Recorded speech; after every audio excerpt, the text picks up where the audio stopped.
혼선을 빚어드렸습니다. 다시 하겠습니다. 따르겠습니다.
집사님께서 28장을 펼쳐놓으시고 28장 하겠습니다.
하시고 우리의 요새가 되십니다. 이 한 시간에도 우리의 소망 되신 주님 앞에 다시금 기도합시다. 하나님, 내가 천국에 이르는 날까지 주여 우리를 붙들어 달라고 통성으로 기도하시겠습니다. 주여, 주여, 주여. 참으로 좋으신 아버지 하나님, 죽을 수밖에 없는 저희들을 선택하시고 하나님의 자녀로 인쳐주심을 감사합니다.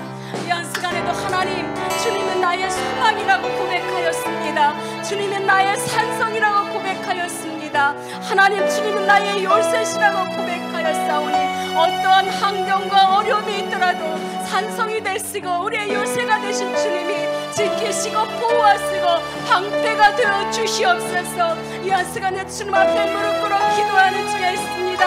하나님, 우리의 심령을 붙들어 주시어서 온전히 주님 앞에 드려주는 예배 가운데 주님의 이 뜻 속에 하나님을 만나게 하여 주시옵소서. 이 한 시간에도 하나님 목사님께서 말씀을 통하여서 하나님의 귀한 말씀을 통하여서 다시금 새롭게 힘을 얻고 하나님 다시금 주의 나라에 이르기까지 하나님 말씀 부여잡고 살아갈 때까지 주의 말씀을 놓치지 않도록 주께서 붙들어 주시옵소서. 이 한 시간은 하나님께서 함께하여 주심을 믿습니다. 한 주간도 살아갈 때에 주님께서 우리의 길이 되시고 빛 되신 주님께서 우리의 삶을 주관하여 주시옵소서. 빛 가운데로 인도하여 주시옵시고 날마다 아버지 하나님 승리할 수 있는 귀한 삶을 살아갈 수 있도록 주여 역사하시고 인도하여 주시옵소서.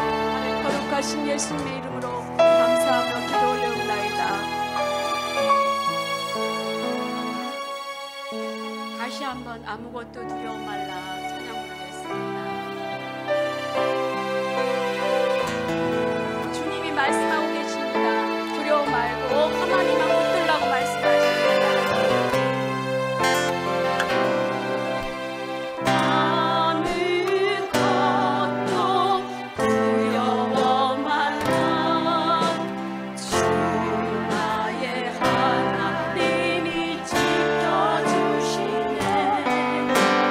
놀라지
이제 13절, 14절에 보면 교회 사이를 다니시는 예수님의 모습을 이제 표현하고 있죠. 그런데 무슨 옷을 입고 있다고 했어요? 흰 옷을 입고 있고 발에 끌리는 그러니까 예수 그리스도는 대제사장으로 이 땅에 오십니다. 예수님의 그 역할이 바로 제사장의 역할을 하시는 분이 또 예수님이신 것이죠. 그래서 이 땅에 오셔서 왜 대제사장 역할을 하시느냐 하니까 예수 그리스도께서 이 땅에 오시는 것은 바로 저와 여러분의 죄를 없애기 위해서 이 땅에 오시는 거잖아요. 그러면 대제사장이라고 하는 그 역할이 뭡니까? 구약에서는 사람들이 죄를 지으면 성전에 올라가서 제사를 드려야 되는데 그 제사를 드릴 때 그냥 드리는 것이 아니라 짐승을 잡아서 그 우리 머리 위에 죄를 전가시키고 그리고 나서 짐승을 잡아서 번제로 드림으로 인해서 속죄함을 받는 것이 바로 하나님 앞에 제사를 드리는 행위였습니다. 그런데 이렇게 구약에서 제사 드리는 것은 그의 모든 죄가 사라지는 것이 아니죠. 그래서 사람들은 어떻습니까? 죄를 지면 또다시 가서 소를 잡고 양을 잡아야 되고 계속해서 번복해야 되기 때문에 매년 성전에 올라가서 제사를 드려야 되는 것이 그들의 인생에 사는 날 동안 계속해서 되어졌습니다. 그런데 오늘날 우리는 왜 성전에 올라가서 해마다 제사를 드리지 않는가? 뭐 제사 드리는 것이 예배 드리는 것이다 라는 말은 어떻게 보면 맞는 말이기도 하지고 어떻게 보면 맞지 않는 말이기도 합니다. 왜냐하면 제사의 의미와 그 제사에 의한 결과를 따져볼 때에 매년 올라가서 하나님 앞에 제사드리는 그 행위가 지금 오늘날 우리가 예배드리는 행위다라고 이렇게 표현하는 것은 어떤 의미에서는 맞기도 하지만 어떤 의미에서는 전혀 의미가 다르다고 할 수 있는 것인데 그것은 뭐냐면 사람이 죄를 짓고 그리고 그 죄를 짓고 나서 제사를 드리고 남으로 인해서 완전히 죄가 없어졌다라고 하는 것은 있을 수가 없는 거죠. 왜냐하면 그 사람은 여전히 그대로 존재하기 때문에 그렇습니다. 그런데 예수님께서 오셔서 대제사장 역할을 하시는데 그 예수님께서 대제사장 역할을 하실 때는 뭐냐면 짐승을 잡는 것이 아니라 바로 자신을 희생양으로 스스로 자신을 어떻게 번제물로 드려지는 거죠. 그러므로 인해서 완전하게 죄를 없애 주시는 겁니다. 그리고 덮으시고 그에 관한 죄가를 하나님 앞께서 묻지 않으신다고 말씀하셨어요. 그리고 나서 예수님께서는 당신이 입었던 그 옷 모양대로 흰 옷을 그리고 끌리는 옷을 땅에 끌리는 옷을 입었다고 하는데 그것은 뭐예요? 권위를 상징하고 왕이 입는 옷을 상징합니다. 그러니까 예수님께서는 이 땅에 오시고 제사장의 옷을 입으시는 그 옷이 흰 옷이고 그리고 당신과 마찬가지로 모든 사람들에게 그 흰 옷을 입기를 원하세요. 그래서 계시록에 보면 이제 하나님의 보좌 앞에 수많은 사람들이 모여 있는데 한결같이 어떻게 흰 옷을 입고 있는 겁니다. 그래서 그 흰 옷을 입고 있는 것은 바로 양의 피로 인하여서 어린 양의 피로 인하여서 씻김을 받음으로 인하여서 흰 옷을 입고 있다고 이렇게 표현하고 있는 거예요.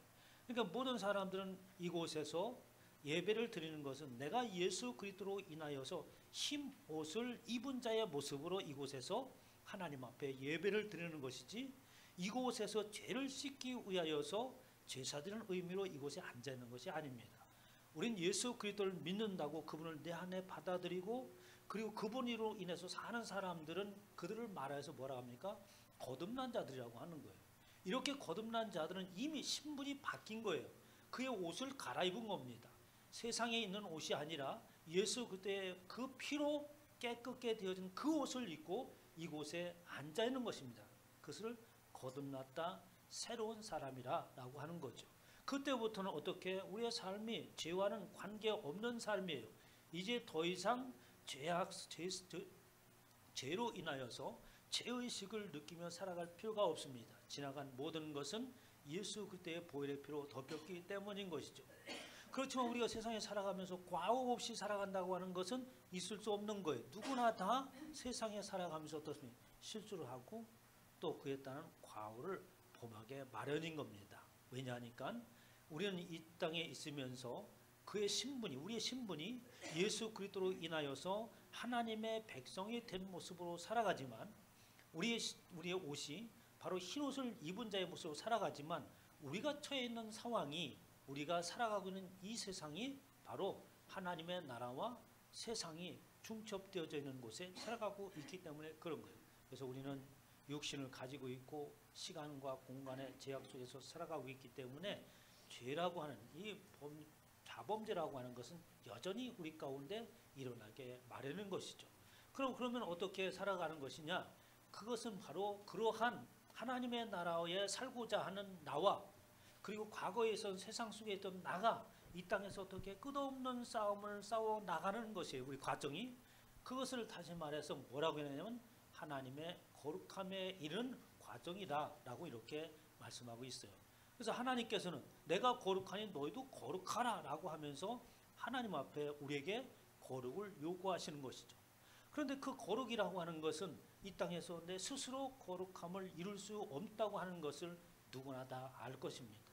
그럼 하나님께서 거룩하다고 인정하는 것은 뭐냐? 이 땅에서 하나님의 자녀의 신분으로서 세상 속에 살았던 나와 그리고 세상의 진리가는 아닌 그것과의 싸움을 싸워 나가는 그 자체를 하나님께서 어떻게 인정하시고 거룩한 백성이라고 하나님께서 칭하시는 거예요. 그래서 우리는 완벽한 거룩한 자가 되었지 않았지만 우리는 어떻게 하나님의 구별해 놓은 그 자체로 인하여서 거룩한 백성이 되어가는 것이다 라는 것입니다. 이렇게 예수님께서 교회가 되어진 모든 사람들 앞에 자신의 모습을 그런 모습으로 나타내셔서 여전히 우리에게 흰 옷을 입히기를 원하시고 여전히 당신께서 싸워 이기신 그 이긴 승리를 붙잡고 세상에 싸워서 승리해 나가기를 원하시는 것이 예수 그리스도 하나님의 뜻이라고 말씀하고 있습니다. 그러면서 오늘 16절에 보니까 다 같이 한번 읽어보겠습니다. 시작. 그의 오른손에 7 별이 있고 그의 입에서 좌우에 날선검이 나오고 그의 얼굴은 해가 힘있게 비치는 것 같더라 라고 하면서 이 말을 들어보면 알듯하기도 하고 모를 듯하고 있는데 왜 예수님께서는 7 별을 들고 계시는가? 그리고 그 7 별이 의미하고 있는 것은 무엇인가? 라는 것을 우리는 생각해 봐야 되겠죠.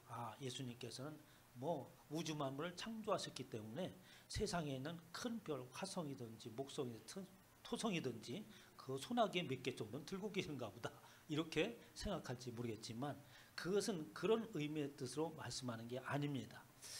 계시록과 이 성경과 다른 성경책과 연결되어져 있는 성경책은 어느 성경책에 가장 긴밀하게 연결되어져 있느냐 하니까 계시록은 바로 다니엘서와 아주 밀접한 관계를 가지고 있어요. 다니엘서가 바로 예언의 말씀이기도 하기 때문에 그렇습니다. 그래서 여러분 다니엘서 10장을 한번 펴보시기 바랍니다. 다니엘서 10장 20절로 21절을 읽겠습니다. 자, 다니엘서 10장 20절로 21절 찾았으면 같이 한번 읽습니다. 시작. 자, 시작. 그가 이르되 내가 어찌하여 네게 왔는지 네가 아느냐? 이제 내가 돌아가서 바사 군주와 싸우려니와 내가 나간 후에는 헬라의 군주가 이를 것이라. 21절. 오직 내가 먼저 진리의 길에 기록된 것으로 네게 보이리라.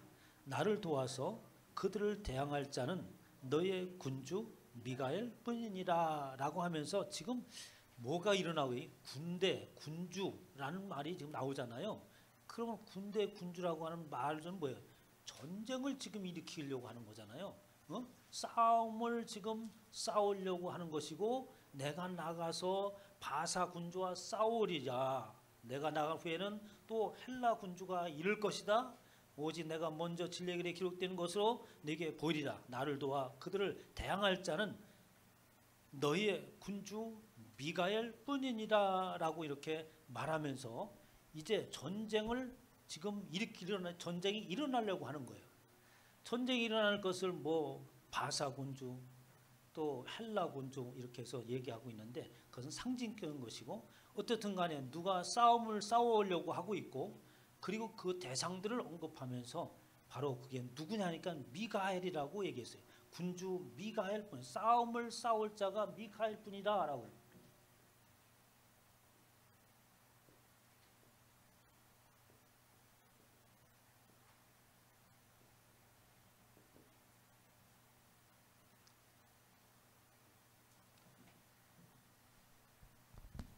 히브리 말로 미카엘이래요.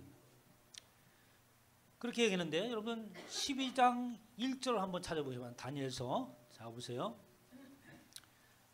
다니엘서 12장 1절 자 찾았으면 같이 있습니다. 시작. 그때에 내 민족을 호위하는 큰 군주 미가엘이 일어날 것이요 또 환란이 있으리니 이는 개국 이래 그때까지 없던 환란일 것이며 그때 내 백성 중 책에 기록된 모든 자가 구원을 받을 것이라. 2절 땅의 티끌 가운데서 자는 자 중에서 많은 사람이 깨어나 영생을 받을 자도 있겠고 수치를 당하여 영원히 부끄러움을 당할 자도 있을 것이며 3절 지혜 있는 자는 궁창의 빛과 같이 빛날 것이요 많은 사람을 옳은 대로 오라오게 한 자는 별과 같이 영원토록 빛나리라 라고 이렇게 이제 말하고 있어요. 자 그러면 보세요. 지금 전쟁이 지금 일어나려고 하고 있잖아요. 지금 전쟁이 일어나는데 그 전쟁에서 싸워나갈 군주가 누구냐니까 미카엘이라고 하는 거예요. 미카엘이라고 하는 거 이거 천사를 얘기하면 천사 미가엘 천사를 얘기합니다. 큰 군주 천사가 일어날 것이다 라고 하는 거예요. 그런데 그 천사가 일어나 싸움을 싸우는데 12장 3절에 얘기했던 것처럼 지혜 있는 자는 궁창의 빛과 같이 빛날 것이다 라고 하면서 이건 지혜하고 싸움하고 무슨 연관이 있는지 모르겠지만 지혜 있는 자는 이렇게 합니다. 그러면 그 지혜 있는 자는 누굽니까? 많은 사람을 옳은 대로 돌아오게 하는 자라는 거예요. 그러니까 지금 싸움을 싸우고 있는데 그 싸움의 전쟁의 명분이 뭐냐? 여러분들 나라와 나라 사이의 전쟁일 때도 뭐가 있어야 돼요? 명분이라고 하는 것이 있어야 되지 무조건 갖다가 뭐 미사일을 쏘고 그러지 않잖아요. 북한에서도 미사일을 쏠 때는 뭐예요? 반드시 명분이 있습니다. 내가 이 미사일을 왜 쐈냐니까 미국이 먼저 쐈다니까 분명한 명분이 있잖아요. 그래서 항상 어떻게 전쟁을 일으킬 때는 명분이 있는 거예요. 그래서 명분이 뭐냐니까 많은 사람을 옳은 대로 돌아오게 하는 싸움을 싸우고 있는 거예요.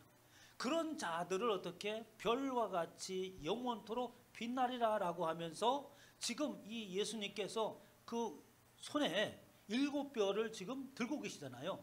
그런데 그 7별이 뭔가 하니까 지금 이런 바로 미카엘이라고 하는 군주 싸움을 싸워 나가는 자인데 이 이들이 크게 일어날 것이다. 그런데 그들이 싸우는 명분은 뭐냐니까 그것은 바로 많은 사람을 옳은 대로 돌아오게 하고자 하는 명분을 가진 전쟁을 한다. 이들이 바로 별이라고 하는 거예요. 그래서 그 별은 어떻게 그냥 빛나는 별이 아니라 이것은 그분의 누군가에 의하여서 영원토록 빛을 발할 수 있도록 하는 그런 자가 될 것이다 라고 이렇게 성경 원어대로 보면 말하고 있어요. 누군가에 하나님에 의하여서 그는 계속해서 세상을 향해서 빛을 비추리라는 것이죠. 그럼 그 빛을 비추는 명분은 목적은 뭐겠어요? 많은 사람들을 옳은 대로 돌아오게 하는 그 빛을 계속 발하는 것이고 그 빛을 발하는 것은 바로 미카엘의 싸움이고 그 자를 일컬어서 별이라고 얘기하고 있는 거예요. 그래서 예수님께서는 그 손에 7별을 붙잡고 계시다고 하는 거죠. 그럼 7이라고 하는 숫자는 여러분들이 익히 들어서 알고 있잖아요. 완전수를 의미하고 있는 겁니다. 모든 것, 전체라고 하는 뜻을 가지고 있는 거예요. 그러니까 그렇게 흰옷을 입은 자로서 많은 사람은 옳은 길로 인도하기 위한 싸움을 싸워나가고 있는 완전한 하나님의 자녀들을 지금 예수님께서 오른손에 붙잡고 계신다고 하는 겁니다. 자, 다니엘서 7장 27절에 보면 나라와 권세와 온 천하 나라들의 위세가 지극히 높으신 이의 거룩한 백성에게 붙임 바 되리니 그의 나라는 영원한 나라라 모든 권세 있는 자들이 다 그를 섬기며 복종하리라 라고 하면서 그 7별에게 권세와 능력을 부여하는 모습을 볼 수 있습니다. 이것은 이제 계시록에서 뭐라고 얘기냐면 계시록 12장 7절 한번 펴보시기 바랍니다.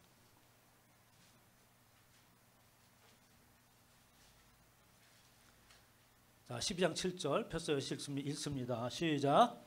하늘에 전쟁이 있으니 미가엘과 그의 사자들이 용과 더불어 싸울세 용과 그의 사자들도 싸우나 라고 하면서 계시록에 지금 전쟁을 하고 있는 모습인데 그 전쟁의 주체가 누구냐니까 미카엘이라고 하는 겁니다. 그럼 미카엘은 어떻게 앞서서 다니엘서 10장 12장에 나와 있던 미카엘이죠. 하나님께서 일으키실 군대를 얘기하고 있는 것이고 그 군대는 바로 미카엘이고 별이라고 하는 것이고 그 싸워서 나갈 분을 군주라고 말하면서 예수 그리스도 그분을 말하기도 하고 이제는 그분을 통하여서 예수 그리스도 하나 된 저와 여러 모든 사람들을 말하고 있는 거예요. 그러니까 예수님께서 지금 7촛대 사이에 돌아다니면서 촛대는 7촛대는 교회라고 얘기하고 있잖아요. 그래서 그 촛대 사이에서 예수님께서 7별을 손에 들고 다니시는 모습을 지금 보여주고 있는 겁니다. 그러니까 그들은 어떻게 바로 7별은 하나님의 권세를 부여받은 자요 또 많은 사람들을 옳은 길로 인도하고자 하는 하나님의 사자들을 의미하고 있는 거예요. 그래서 미카엘이라고 하면 미라고 누가 같은가 엘 하나님이 뜻이 미카엘이. 그러니까 히브리어에는 단어가 구성될 때에 그 단어 하나하나마다 의미가 있습니다. 그러니까 우리가 한문을 보면은 그 부수가 있고 획이 있잖아요. 그에 따라서 풀어보면은 그 단어의 의미가 한자가 무슨 뜻인지 알 수 있잖아요. 마찬가지로 히브리어 그렇게 구성되어 있어. 그럼 미카엘이라는 천사, 사자라고도 표현되는데 이들은 누구냐? 별이요, 싸움을 싸우는 군주, 또 군대도 상징하는 얘기죠. 그럼 누구냐? 무슨 싸움을 싸우고 있느냐는 거예요. 누가 같으냐? 하나님과 같으냐라는 싸움을 하고 있다. 그럼 다시 말해서 누가 진짜 하나님이냐는 거예요. 그것을 구별하는 싸움이라고 하는 겁니다. 저와 여러분들이 별이 되어서 예수님의 손에 들려준 완벽한 그 별로서 이 세상에 존재하는 것은 바로 미카엘의 싸움을 싸워 나가는 거예요. 우리는 영적인 싸움이라는 것은 다른 싸움이 아닙니다. 바로 누가 진짜 하나님인가를 저와 여러분의 삶을 통해서 증명해 나가는 것, 그것이 바로 진짜 싸움이라고 하는, 영적인 싸움이라고 하는 거예요. 그래서 우리의 삶의 모습들이 왜 하나님 앞에서 그분을 의식하며 살아야 되냐 하니까 우리의 삶은 진짜 하나님은 우리가 섬기는 여호와 하나님이 진짜라니까.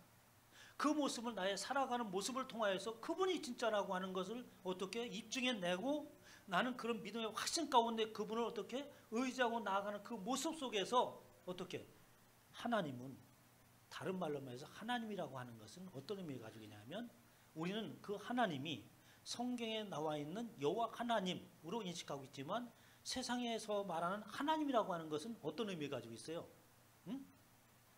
하나의 신을 말하죠. 우리 인간과 구별되어지고 우리 인간이 감히 이룰 수 없는 그 어떠한 존재, 신비적인 권위를 가지고는 그러한 추상적인 존재에 불과하죠. 세상의 모든 사람들. 그래서 뭐 하느님이라고 하고 또 우리나라 사람은 하늘님이라고 하기도 하고 하느님, 하늘님 다 이렇게 얘기지만 그런 뜻은 뭐예요? 우리나라 사람들이 하늘님이라고 해서 진짜 우리가 믿는 하나님을 찾는 거였었나요? 하느님이라고 해서 우리가 진짜 믿는 하나님을 찾는 거였냐고요. 그런 것이 아니거든요. 하나님에 관한 존재는 성경에서만 말하고 있는 그분이 하나님인 거예요. 응?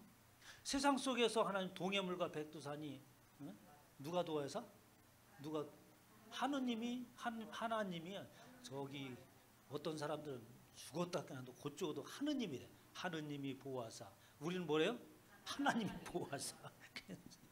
어떤 게 진짜인지 옳은 건지 뭐 싸움을 싸우고 있는데 하느님이든 하나님이든 난 그거 별로 중요치 않다고 생각해. 이 성경에서 나오고 있는 하나님을 아는 사람은 어떻게 동해물가를 하나님으로 부를 때는 이 하나님을 믿고 하나님을 이름을 부르는 것이죠. 그리고 진짜 보호하시고 도와하시고 이끄시는 분은 하나님이라고 하는 믿음 속에서 우리가 이제 뭐 애국가도 부르는 것이겠지만 세상에 있는 사람들이 말하고 있는 하느님, 하나님, 하느님은 어떻게 그런 의미가 아니에요. 뭔가 우리가 알 수 없는 신비하고, 그리고 또 그러한 존재가 있기를 사람들은 소망하죠. 그렇잖아요. 왜? 우리의 존재라는 것이 너무나 미약한 존재이기 때문에 살아가면서 느끼는 것이 바로 그런 것들을 더욱더 느끼는 거잖아요. 그래서 나이 먹으면 먹을수록 어떻게 겸손해지는 거예요. 아는 체 하지 아니하고. 겸손해지는 것은 나이 먹고 열리 쌓고 세상의 경험이 풍부할수록 참 이 존재라고 하는 것이 얼마나 미약한 존재인가 라는 것을 스스로 알기에 겸손하고 낮아지는 모습을 볼 수가 있는 겁니다. 그렇게 하나님께서 이제 7뼈를 붙잡고 있고, 그 7뼈를 붙잡고 있을 때에 그냥 뼈를 붙잡고 있는 것이 아니죠.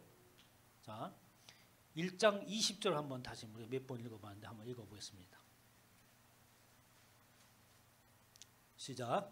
내가 본 것은 내 오른손의 7뼈의 비밀과 또 7 금촛대라. 7뼈는 7 교회의 사자요 7 촛대는 7 교회니라 라고 하면서 이미 1장 20절에 지금 이 7뼈의 의미가 뭐고 7 촛대의 의미가 무언가를 지금 이야기하면서 해나갑니다.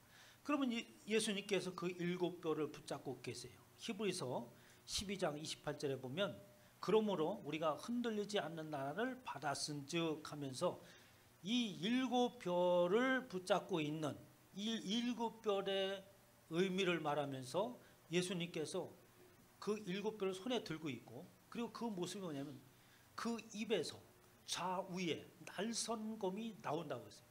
그리고 나서 그 얼굴은 해가 힘있게 비치는 것 같더라라고 하면서 예수님, 하나님의 형상을 우리가 상상할 수 있는 모습으로 지금 이렇게 기록을 해놨어요. 그 입에서 뭐가 나온다고요? 날선검이 나온다잖아요. 날선검이 어떻게 나옵니까? 영화에서 많이 봤잖아요. 보면은 어떤 영화에서 봤습니까? 도구를 하러 어느 그 무덤에 갔는데 그 무덤에는 무슨 비밀의 장치가 있잖아요. 그래서 잘못하면 막 화살이든지 칼이든지 막 날라오잖아. 근데 날라오는 곳이 꼭 보면 뭐야, 사자 입 같은 데 날라오잖아요. 그래서 예수님이 입에서 막 검이 칼이 막 날라오는가 이렇게 생각이 되어지는데 선뜻하고 무섭잖아요. 그리고 얼굴은 해같이 비치는 것 같더라. 그 모습을 어떻게 사람들이 감히 쳐다볼 수 없는, 형용할 수 없는 그런 모습으로 예수님께서 나타나는 거예요. 그러면 그 입에서 나오는 검이라고 하는 것이 뭡니까? 여러분, 입에서 뭐가 나와요? 제 입을 통해서 지금 뭐가 나오고 있습니까? 하나님의 말씀이 지금 어떻게 그 예수 그때의 입을 통해서 나오는 것을 볼 수 있습니다. 그 7겹을 붙잡고 있는 그 예수님은 이미 그 예수님 완벽한 그리스도인들, 또 흰옷을 입은 이들을 지금 손에 들고 있지 않습니까? 그러니까 그들은 어떻게 예수님께서 싸워 승리해 놓으신 그것을 어떻게 얻고 있는 거예요. 그 가운데서 영적인 싸움을 싸워 나가는 거죠. 그래서 12장 28절, 그러므로 지금 예수님께서 싸워 이기시고 나는 그의 별이 되어진 모습이 되었으므로 이런 의미예요. 우리가 흔들리지 않는 나를 받았은즉 은혜 받은 자로 말미암아 경건함과 두려움으로 하나님을 기쁘게 섬기며 나가자라고 얘기하겠죠. 시편 46편 10절에 보면 이르시기를 너희는 가만히 있어 내가 하나님됨을 알지어다. 내가 열방과 세계 중에서 높임을 받으시리로다 하시면서 우리가 싸워나가는 영적인 전쟁이라고 하는 것은 바로 저와 여러분의 힘과 능력으로 싸우는 것이 아닙니다. 왜 예수님께서는 헤프론 당신의 손에 우리를 붙들고 지금 들고 계시는 걸까요? 하나님께서 우리를 들고 계시고 그 싸움은 어떻게? 그분이 나가서 싸우신다는 거죠. 이미 이겨놓은 그 전쟁을 어떻게? 확인하며 나가는 것인 것이지 우리가 뭐 칼을 들고 총을 들고 다른 우리의 능력으로 그렇게 싸움을 싸워 나가는 것이 아니라는 것입니다. 그럼 우리의 싸움은 뭐냐? 하나님이 하나님 되심을 어떻게? 보여주는 거예요. 하나님께서 이겨놓으셨다고 하는 그것을 어떻게? 나의 삶을 통하여서 확증해내는 겁니다. 그것이 뭐 너희는 가만히 있으라. 내가 하나님됨을 알지어다. 내가 열방과 세계 중에 높임을 받으리로다. 하나님께서는 저와 여러분을 통하여서 높임을 받으시기를 원합니다. 그분이 나의 하나님이시라고 하는 믿음 속에서 나가는 것을 통하여서 하나님이 높임을 받는 거지, 어떤 다른 방법으로 높임을 받을 수 있는 방법이 존재하지 않아요. 골로새서 3장 1절에 그러므로 너희가 그리스도와 함께 다시 살리심을 받았으면 위의 것을 찾으라. 거기는 그리스도께서 우편에 앉아 계시느니라. 위의 것을 생각하고 땅의 것을 생각하지 말라라고 하면서 하나님의 백성이 되어진 자는 아주 철저하게 위의 것과 밑에 것을 가리라고 말씀하세요. 그래서 예수 그리스도를 믿는 사람들은 어떤 면에서 냉철해야 됩니다. 돌아서야 될 때는 뒤도 돌아지 말고 돌아서야 돼요. 세상에 상했던 모든 모습들, 과거에 가지고 있던 습관들 아주 냉철하게 돌아서시기를 주님의 이름으로 축원합니다. 그래서 이게 예수님께서는 17절에 보니까 내가 볼 때 그 발에 엎드려져 죽은 자 같이 되매 그가 오른손을 내게 얹고 가라사대 두려워 말라 나는 처음이요 나중이니라 하면서 이 사도 요한이 이제 하나님의 음성과 환상을 봅니다. 쭉 보면서 예수님께서 그의 엇글에 손을 싹 내려놓으시는 거예요. 한번 그분을 그 모습을 한번 상상을 해보세요. 지금 요한이 하나님의 음성을 듣고 환상을 볼 때에 두렵고 떨리고 하여간 많은 생각들이 들 거 아니에요. 그때에 어떻게 예수님께서 그의 어깨에 손을 잡아 놓으십니다. 그러면서 뭐라고 합니까? 두려워하지 말라. 나는 처음이요 나중이다. 여러분 요 짤막한 대목이 얼마나 많은 이야기를 하고 있는지 모릅니다. 넌 두려워하지 말라. 나는 처음이고 나중이다. 너는 두려워하지 말라. 나는 모든 것의 주가 되신다. 그리고 모든 것의 시작이 나로부터 왔고 모든 것의 그 결과는 나로 인하여서 이루어지는 것이다. 뭐 이런 말들이 그 속에 있는 거예요. 그러니까 너는 두려워하지 말라. 내 상황에 어떠한 상황들이 펼쳐져 나갈지라도 두려워하지 말라. 이 환상을 쭉 보면서 사도 요한이 얼마나 막 무섭고 두렵겠어요. 별 희한한 환상들 막 보이지 않습니까? 하나님께서는 처음과 나중이신 그분이 우리와 함께 하신다고 말씀하세요. 이것이 예수 그리스도를 믿는 사람들이 살아가는 힘입니다. 다른 힘이 있는 거 아니에요. 그분이 나와 함께 하신다니까. 그분은 어떤 분이니까 처음과 나중이라니.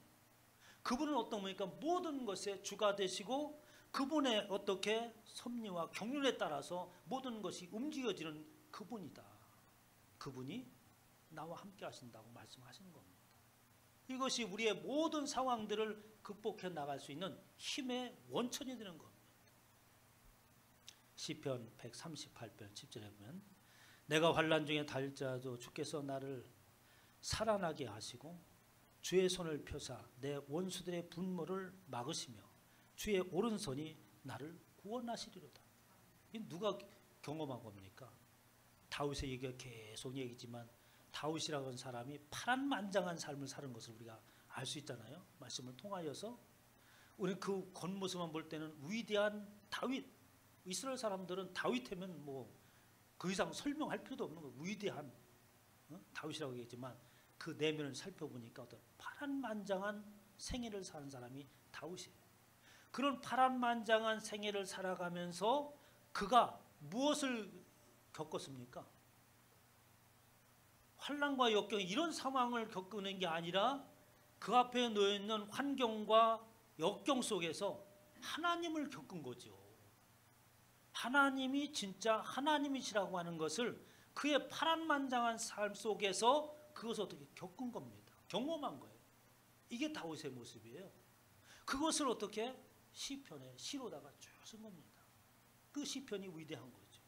내가 환난 중에 다닐지라도 주께서 나를 살아나게 하셨고 주의 손을 펴서 내 원수들의 분노를 막으셨으며 주의 오른손이 나를 구원하시리로다. 그것은 과거에 있었던 일로 그치는 것이 아니라 영원토록 하나님께서 그렇게 하실 것이다. 저와 여러분의 미래 또한 보장하신다고 하는 거죠. 이사야서 41장 10절에 두려워하지 말라 내가 너와 함께함이라. 놀라지 말라. 나는 네 하나님이 됨이라. 내가 너를 굳세게 하리라. 참으로 너를 도와주리라. 참으로 나의 의로운 오른손으로 너를 붙들리라 라고 이렇게 하나님께서 끝없이 말씀을 하십니다. 이제 하나님께서 그의 입을 통하여서 낯선 검이 나온다고 했는데 아까 얘기는 말씀이라고 여러분들이 정답을 하셨어요. 구약에 보면 그 말들을 어떻게 표현하고 있냐 보면 호세아서 6장 5절에 보면 그러므로 내가 선지자들로 저희를 치고 내 입의 말로 저희를 죽였노니 내 심판은 바라는 빛과 같으니라 라고 하면서 하나님의 입의 말로 저들을 죽였다라고 얘기한 것입니다. 그러니까 하나님의 입의 말은 그 말이 무섭네. 말을 들으면 베드로가 아나니와 삽비라가 왔을 때 이제 그 앞에서 베드로의 말을 듣고 아나니와 삽비라가 죽어나가잖아요. 응? 베드로를 속이려고 했다가 어떻게 왜 하나님을 속이냐고 말했을 때 바로 그 얘기를 듣자마자 죽어나가잖아요. 그렇게 하나님께서 말씀하시는 건가? 라는 거죠. 그런 것이 아니라 하나님의 말씀이 선포되어지는 곳에는 무슨 일이 일어나는가? 살리는 일이 일어나고 죽어나가는 일이 일어나는 줄 믿으시기 바랍니다. 하나님의 말씀을 듣고 그 말씀이 들려지는 자는 죽었다가 살아나는 거예요. 그리고 그는 죽지 않는 것입니다. 그래서 예수 그리스도를 믿으면 안 죽어요. 박희진 자매님, 예수 믿으면 안 죽는데. 성경에 그렇게 써 있어요. 절대로 안 죽는데. 예수를 믿으면 죽지 않는다. 예수님께서 예수님이 좀 뻥이 심하시구나. 이렇게 들릴지 모르겠지만 하나님의 관점에서는 어떡합니까? 처음과 나중이신 하나님이 우리의 인생을 이 땅에서 있기 전서부터 하나님께서 우리를 기억하셨고 또 이 땅에서 살아가고 마지막에 이뤄서 죽음과 그 뒤에 모든 일까지를 하나님께서 보시는 거예요. 그래서 하나님은 우리를 어떻게? 당신을 통하여서 계획하신 그대로 우리가 다시 하나님이 원하시는 모습으로 부활되어서 그분과 함께 영원히 사는 것. 이게 죽지 않는다는 거죠. 그런데 하나님의 말씀을 들으면도 불구하고 그 입의 말로 저희를 죽였노니라고 하는 것은 뭡니까? 이게 들려지지 않는 거예요. 하나님의 말씀이. 늘 의심하는 겁니다. 이게 믿어야 되는 건지 믿지 않아야 되는 거지. 이게 판단이 안 서. 왜 그러냐니까 이건 상식적인 이야기가 아니기 때문에요. 성경에서 말하고 있는, 교회에서 말하고 있는 것은 우리가 경험했던 것을 상식이라고 얘기하잖아요. 상식. 응? 여러분, 상식을 진리로 착각하는 사람도 있어요. 참 상식적이지 않다 이런 말을 하잖아요. 그럼 상식이라는 말이 어떤 것에 기준이 되어지는 거잖아요. 그런데 그 기준이 되어지는 것은 그 진리가 아닌 거예요. 그 시대의 상식으로 통하는 것이 있고 그 시대에 통하지 않는 것이 과거나 미래의 상식으로 통할 때가 있는 겁니다. 상식이라는 진리가 아니에요. 그런데 모든 사람은 상식에 맞지 않는데 그것은 자기가 경험하지 못했던 것을 말하고 있는 겁니다. 이스라엘 백성들이 애굽에서 나오죠. 홍해가 가로막습니다. 상식적으로 볼 때 뭐예요? 너 모세가 우리를 이곳에 끌고 와서 여기서 다 죽게 만든다. 이게 상식이야. 왜? 앞에는 홍해 바다가 있고 뒤에서는 바로의 군대가 철병거를 가지고 오고 있습니다. 이스라엘 사람들은 어떻게? 지팡이 하나 들고 온 거예요. 군사가 아닙니다. 그럼 어떻게? 지금 어떻게 바다가 앞을 가로막고 뒤에서 철병거 애국 군대가 오면 그 상식은 뭐예요? 다 죽는 거죠. 그래서 주위의 사람들이 다 상식적인 이야기를 하는 거예요. 우린 다 죽었다. 네가 이곳에서 다 우리를 죽게 하려고 끌고 왔다라고 하는 거죠. 그런데 하나님은 상식을 깨뜨리십니다. 어떻게? 홍해의 바다를 가르시잖아요. 이게 성경이고 저와 여러분의 세상에는 상식대로 살아가고 상식 안에서 뭔가 이루려고 한다면 그건 어떻게? 희망이 없는 거예요. 왜? 지금까지 그런 상식 속에서 살아오고 그 안에서 발버둥 치려고 했으나 그 상식적인 것들이 나를 어떻게? 구원이나 나의 꿈을 이루지 못하고 있는 겁니다. 그런데 여전히도 그 상식을 기준으로 해서 하나님을 판단하려고 하는 거예요. 믿을 수가 없다는 거지. 백날 깨나도 그 상식으로는 하나님을 알 수 없고 믿을 수 없습니다. 어디에서? 성경에서 말하는 것을 믿는 수밖에 없는 거예요. 성경에서 말하는 것 위에 하나님에 대해서 말씀하고 있는 것이 없기 때문에 그렇습니다.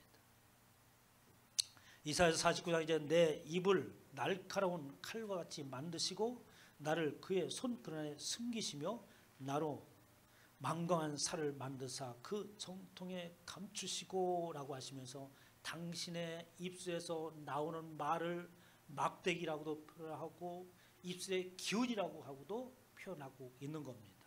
이렇게 예수님께서 7뼈를 붙잡고 계시고 들고 계시고 그의 입에서는 날선 검이 나오고 있는데 그 날선 검이 어느 때까지 예수님께서 맨날 날선 검을 예수님이 스스로 나와서 그 검을 쏘아대겠습니까?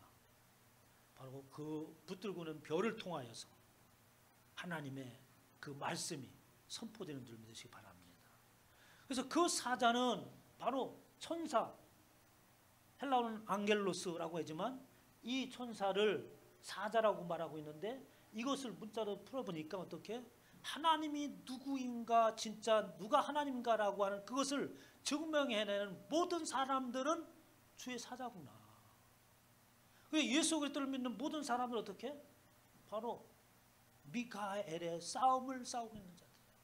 이 군대가 일어날 것이라고 하고 있는 것입니다. 오늘날 지금 이 미카엘의 군주가 일어난 줄 믿으시기 바랍니다. 지금을 말해서 말세 지말이라고 하잖아요. 예수 그리스도께서 오신 그 시점부터 이미 하나님의 심판과 하나님의 나라가 도래함으로 인하여서 그 마지막에 심판이 진행되고 있다고 학자들은 이야기합니다. 물론 여러 가지 설이 있지만 제가 보기엔 그것이 맞는 것 같아요. 오늘 예수님께서 당신이 기뻐하는 7별을 손에 들고 계십니다. 그 7별이 저와 여러분이 되시기를 주님의 축원합니다. 그 7별이 바로 미카엘의 군사가 되어서 저와 여러분의 삶을 통하여서 누가 진짜 하나님인가를 증명해내시기를 주님의 이름으로 축원합니다.